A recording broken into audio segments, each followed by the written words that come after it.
Hello అండి, welcome back to my channel. So ఇది day 2 అనమాట. డే 2 అంటే అదే కంటిన్యూ వీడియో. రెడీ అయిపోయినాం కదా, రెడీ అయిపోయి ఇంకా దర్శనానికి స్టార్ట్ అయ్యాము. అందరూ రెడీ అయ్యి బయటకు వస్తూ ఉన్నారు. ఇగో ఇలా ఆటో ఎక్కామన్నమాట. మా రూమ్ నుండి గుడికి కొంచెం దూరమే అని చెప్పాలి, ఎండలో నడవలేము కాబట్టి ఇంకా ఆటో ఎక్కాము. ఆటో ఎక్కి గుడి దగ్గరికి వచ్చేసాము. అక్కడ చూసారు కదా, అది గుడి మెయిన్ ఎంట్రన్స్ అనమాట.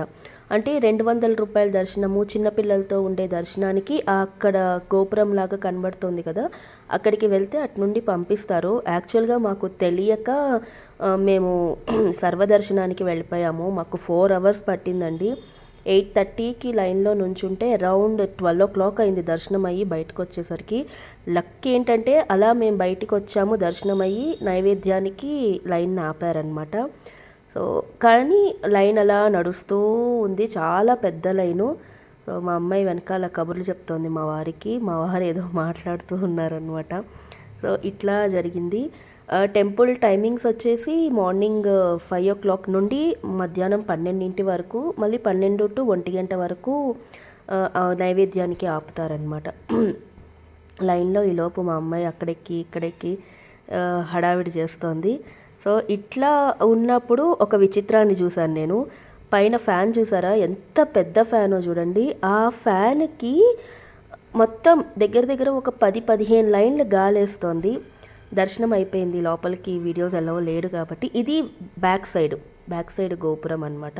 నేను ముందు చూపించింది ఫ్రంట్ సైడు, ఇది బ్యాక్ సైడ్ అనమాట.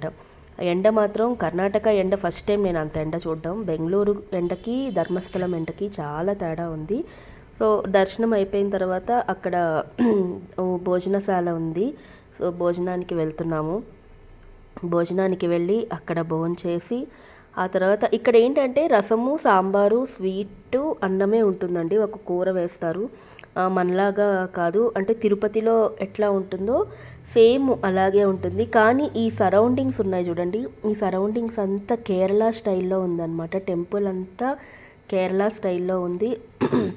బాగుంది. లోపల కానీ వాళ్ళు పెట్టే ప్రసాదాలు కానీ ఇవి కూడా కేరళ స్టైల్లో ఉన్నాయి. సో మీరు కూడా ఎప్పుడన్నా ధర్మస్థలం వెళ్తే మాత్రం ఇది ఎంజాయ్ చేయొచ్చు. మీరెవరన్నా ధర్మస్థలం వెళ్ళారా అన్నది నాకు కామెంట్ సెషన్లో చెప్పండి. ఇంతకీ నా వీడియోస్ నచ్చుతున్నాయా మీకు? నచ్చితే మాత్రం లైక్ చేయండి, షేర్ చేయండి, సబ్స్క్రైబ్ చేయండి.